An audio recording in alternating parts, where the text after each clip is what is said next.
Last year, the Dallas Mavericks missed the playoffs altogether after acquiring Kyrie Irving to pair next to Luka Doncic, and if we fast forward a year later, Kyrie and Luka battled it out with the Clippers in the first round as they won the series 4-2. A big thing this Dallas Mavericks squad needed was a guy who could give instant offense and lead his team at any moment, and that is where Kyrie Irving comes into play. Some of you might say, well, Jalen Brunson was that guy, and hey, I'm not here to really argue that. But we all know that Kyrie Irving is more than able to lead this team when needed and be a playoff riser to the fullest. With his absurd handle and control, Irving can cut towards the middle of the floor as he would have to step on Norman Powell, and he could easily beat Zoo downhill, but to make this play more flashy and difficult, Kai goes behind the back at full speed to push past Powell, and then uses that inside hand to avoid any block while connecting on the and one.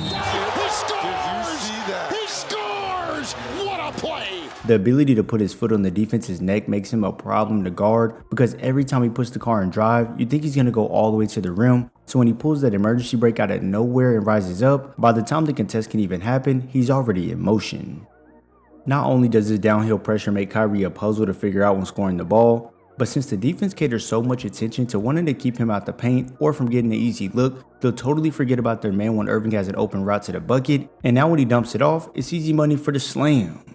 Throughout this series, Irving has been a tough matchup as he's putting up 25 points a night while adding in 5 rebounds and 4 assists with a true shooting percentage of 63%. In the playoffs, it's all about being able to do everything on the floor because with a team able to scout you and needing to beat you to advance, they're going to scheme heavily against you with precise detail, so you must have multiple ways to affect the game. With Kyrie Irving, we all know how well he can pick apart the defense with his elegant finishes at the rim, so in the playoffs, the difficulty in converting inside will be much harder and targeted, so here's where these pull-ups right off the attack become so lethal in this in-between area. When coming off this screen, Kyrie is excellent at getting low into the defender's body while getting a step on them, and since the defense is so convinced he's going to push to the basket, they're caught off guard completely on the pull-up as he banks it in off the glass. These open floor moments are some of the most deadly times for Kyrie to deliver one of those nasty finishes, and with Zoo picking up Irving, he's already in bad position as his body is totally facing the sideline, so when Kyrie pushes towards the right, Zoo now has to turn his hips all the way around, making it extremely hard for him to attempt to get a hand up when Irving stops on a dime for the straight cash. This pull-up can truly come at any time, which can punish defenses time and time again, but what really gets scary is when Kyrie starts getting more crafty to get into these shots.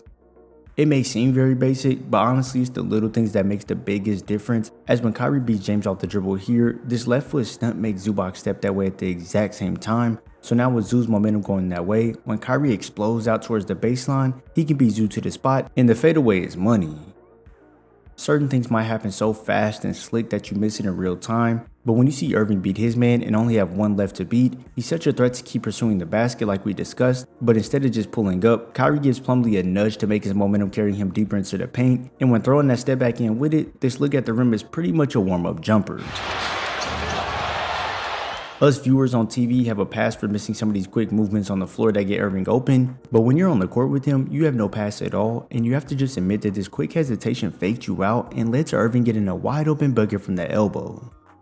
His knack to keep that ball on a string while tying in the footwork is a thing of beauty, as you can see him go smoothly behind the back while bumping George off him and then deliver that step back for the 15-footer.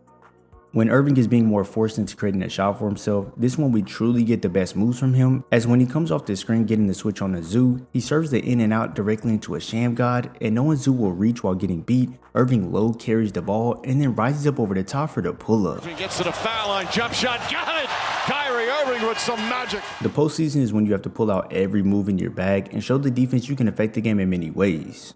The more than likely game plan is to keep Irving out the paint and force him into tough contested shots, so with stopping him from getting to the rim as the first thing on your mind, if you're not aware that you're steadily backpedaling when he's coming at you, then Kyrie will rise up with confidence to knock down a shot in your face. As an offensive player, you must be able to read and react to what the defense throws at you in a split second, so when Kyrie comes off the screen, with Zoo in deep drop coverage and the next closest defender and Kawhi not stepping up to help, Irving knows his 3-point shot is going to be wide open to go grab an easy 3 points. These screens make the defense choose between going under or over, but with Irving being a great shooter, it forces guys to chase over the top and depend on the big to help out. So now with George being behind Kyrie, it's hard to contest without fouling, Zoo is just too far back to bother the shot, and now the pull-up from deep is underway. This is all just a bonus for Irving because, as we all know, he doesn't need these screens to be effective, as if you give him space to operate, then rather his complex dribble moves or a simple pull-up, Irving will make you pay up. With Luka's gravity pulling two defenders towards him, this forces Paul George to leave Kyrie to go cover Maxey on the swing pass, but this is fatal since you now leave open a 42% shooter during this series, so now with Plumlee having to close out from such a long distance, Kyrie can feed the up fake into a sidestep, which grants him tons of space away from Plumlee, and then being unpredictable, Kyrie serves yet another up fake to get Plumlee on that trampoline, and we already know what happens next. That Luka gravity is such an amazing bonus to have on the court because it allows Irving to walk right into these 3-pointers with ease, so once you send that double and the ball is swung to Irving, you might as well put 3 points on the board. With teams scheming heavily against Irving's driving nature in this postseason, he needs to show them that he can and will be a scary floor spacer as well, and what's funny about this is why don't teams make it a key to stop him from deep as well? Because in his playoff career, Kyrie has shot 39% on an average of 6 pull-ups from deep per game. Yeah, he can light it up for sure, so you don't want to keep leaving him open. Now I know I've said that teams are going to try their hardest and make it a focal point to keep him out the paint, but trust and believe that still doesn't stop Irving from getting there. His adept manipulation of pace confuses defenders, opening up different pathways to the basket, and with that left hand cooking up the popcorn, the lay off the glass is butter.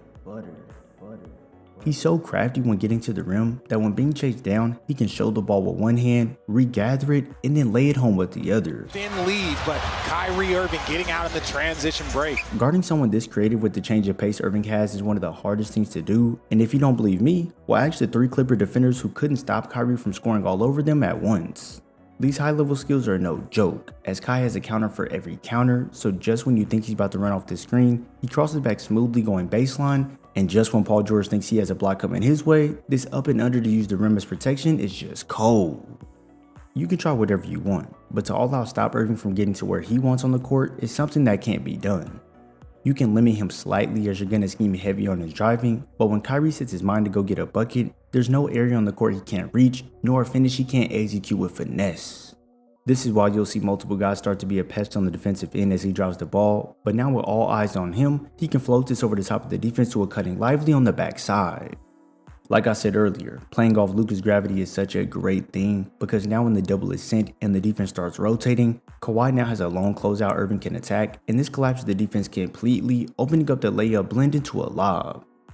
Although Kyrie isn't known as an amazing passer or anything like that, with the amount of pressure he can put on the defense with his scoring, it opens up many opportunities for his teammates, and all they have to do is be in the right position and capitalize. The Mavericks have been needing another guy on the team who can create instant offense and run the system through other than Luka Doncic, and Kyrie Irving has done that job perfectly. If you enjoyed this video, be sure to drop a like and subscribe, and turn on post notifications so you're first to be alerted to a new video. I thank you all for your support, and I'll see you in the next video.